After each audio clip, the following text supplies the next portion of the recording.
Hi, Tru Wonder team. That's our age 5 through the second graders. Those two rooms. Here with your weekend update for November 16th and 17th. We are moving on with those Israelites. They have, the Lord defeated Jericho last weekend, so now we're moving into the time of the Judges. So several years, long time has passed, and we're going to be looking specifically at Deborah, which you can read about in the book of Judges, chapters 4 and 5.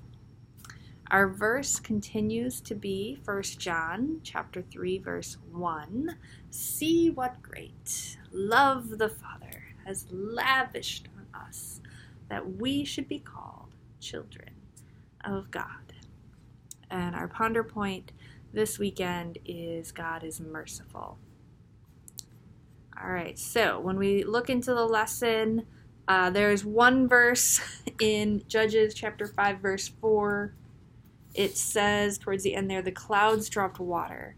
As Deborah is praising God after the victory, she comments on how God made it rain such an amount, and that contributed to their win against this other army. So we're playing with water. Because there was rain in the battle, there's going to be rain in our Explore stations. So we'll have a little water bin and plenty of towels. But then also, the Explore activity calls for Play-Doh, and first and second grade room, I think Play-Doh might be okay for you. But I think in 5-year-olds in kindergarten, I'm going to go with a rice bin or sand and little plastic army guys, and just talking about, is it easy for these guys to move through this material? Because it would have been hard for an army to advance through mud, and how the wheels on their chariots would have been stuck, their boots could have fallen off, or sandals, I suppose, then. So just on the different materials that you might be looking for when you come into your rooms.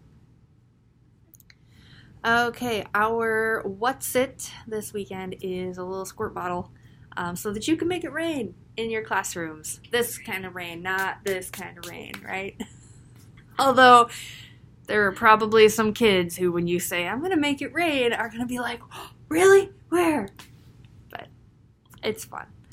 And I think it's fun. It is fun. Dawn thinks it's fun, too. Agrees. Dawn agrees. I love how Tru edits the story for children. Because if you continue reading in Judges, Barak, the leader of the army, didn't want to go into battle without Deborah. And she's like, well, okay, I'll go with you, but it's going to be known that the Lord gave you victory through the hands of a woman. But what they don't go on to tell you in the Tru lesson is that victory really comes through a woman named Jael, who drives this tent peg into the opposing army's commander's temple. So you get that little tidbit, and you'll get it if you read in Judges as well. But just, some of the things we edit out for our 5-year-old and 7-year-old friends. Just knowing that God brings victory through sometimes some unexpected circumstances. And, they went with an army of 10,000 men, which seems huge to me. But really, the battle wasn't won through their might or their strategies.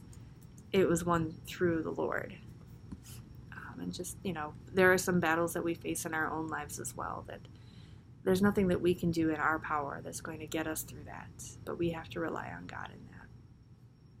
Our response is actually worship, because that is what Deborah did. After the battle had been won, Deborah and Barak sang a song. That is chapter 5 of the book of Judges. So I just love that we're following the example that was set for us by our way old brother and sister, right? So our craft this weekend is we're making little umbrellas. So we'll have die cuts and then a pipe cleaner to make the handle, and plenty of things to decorate that with as well. But some of the wonder questions, and I really hope that you touch on these because they really can deepen the lesson and help the kids connect to it better, is, why would God have chosen Deborah as a judge over his people? I mean, even now we look at, women in leadership, and I love how God never made a distinction. Women were always on the front lines with him. But also, do you think it was hard for her to be brave for all of those people and to go and lead the army into battle with the commander? And, how would you have felt if you had been there when God defeated the other army? And how does God show mercy to you? Because the Israelites had not been following God at this time. It says that they had again turned their back on him when Deborah was the judge at the time. But yet, God was merciful. He defeated this other army. He showed them that he was still there and that he was still protecting them. So what are some ways that we see that in our own lives now? So again, I really hope that you don't just kind of pass those over. Those questions can really drive it home. I hope that you have even the bandwidth and the time within the room to sit and ponder those with the students. All right, I will see you this weekend, and may you love the Lord and tell others about his mercy and his kindness. Bye.